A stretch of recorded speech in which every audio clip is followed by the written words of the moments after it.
वर्षों पहले हिमालय की तलहटी में स्थित एक छोटे से गांव का नाम था सुदर्शनपुर।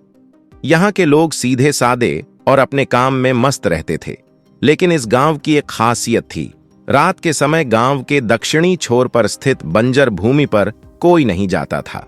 कहते थे कि वहां एक चुड़ैल रहती है। एक दिन गांव में एक अजनबी युवक आया जिसका नाम अर्जुन था। अर्जुन ने गांव के बाहर एक पुरानी हवेली में रहने का निर्णय लिया। गांव वालों ने उसे चेताया कि वह उस हवेली में न रहे, पर अर्जुन ने उनकी बातों पर ध्यान नहीं दिया। अर्जुन ने हवेली में प्रवेश किया और उसे साफ सफाई में लग गया। हवेली में बहुत सारी पुरानी किताबें और ताबीजें थीं। एक रात जब अर्जुन एक पुरानी किताब पढ़ रहा था, उसने एक अद्भुत मंत्र खोजा। उसे जिज्ञासा हुई और उसने मंत्र को जोर से पढ़ा। अचानक हवेली में एक ठंडी हवा चली और एक साया प्रकट हुआ। वह साया एक खूबसूरत युवती का था जिसकी आंखों में अनोखी चमक थी। उसने खुद को रुक्मिणी बताया और अर्जुन से कहा, मैं इस हवेली की रक्षक हूं, पर मुझे एक चुड़ैल ने बांध रखा है। रुक्मिणी ने अर्जुन को बताया कि वह चुड़ैल उस हवेली के खजाने को पाने के लिए उसे बंधक बनाकर रखी हुई है। अर्जुन ने वादा किया कि वह उसे चुड़ैल से मुक्त करेगा। अगले दिन अर्जुन ने गांव वालों से मदद मांगी, लेकिन डर के मारे किसी ने उसकी बात नहीं मानी। अर्जुन ने अकेले ही चुड़ैल की खोज में बंजर भूमि की ओर प्रस्थान किया।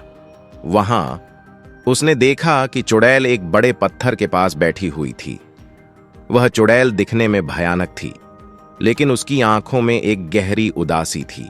अर्जुन ने चुड़ैल से पूछा कि वह क्यों रुक्मिणी को बंधक बनाकर रखे हुए है। चुड़ैल ने हंसते हुए कहा, रुक्मिणी ने मेरे प्यार को ठुकराया था, मैं उससे बदला लेना चाहती थी। चुड़ैल ने अपनी कहानी सुनाई कि वह कभी एक सुंदर युवती थी जिसका नाम निशा था। निशा को एक युवक से प्रेम था, पर उसने उसे धोखा दिया।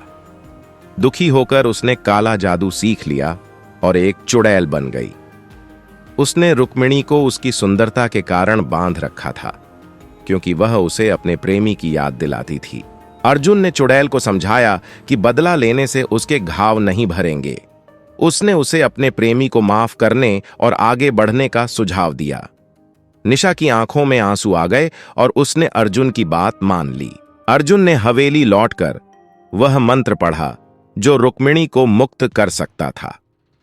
मंत्र पढ़ते ही रुक्मिणी आजाद हो गई और निशा भी अपने पुराने रूप में लौट आई। निशा ने अर्जुन का धन्यवाद किया और शांति से बंजर भूमि छोड़कर चली गई। रुक्मिणी और अर्जुन ने मिलकर उस हवेली को फिर से सजाया और गांव वालों के साथ मिलकर एक नया जीवन शुरू किया। गांव वालों ने अर्जुन और रुक्मिणी की साहस और प्रेम की कहानी सुनकर उन्हें आदर दिया, और इस तरह चुड़ैल की मोहब्बत ने एक नए अध्याय की शुरुआत की, जिसमें नफरत और बदले की जगह प्रेम और समझ ने ले ली।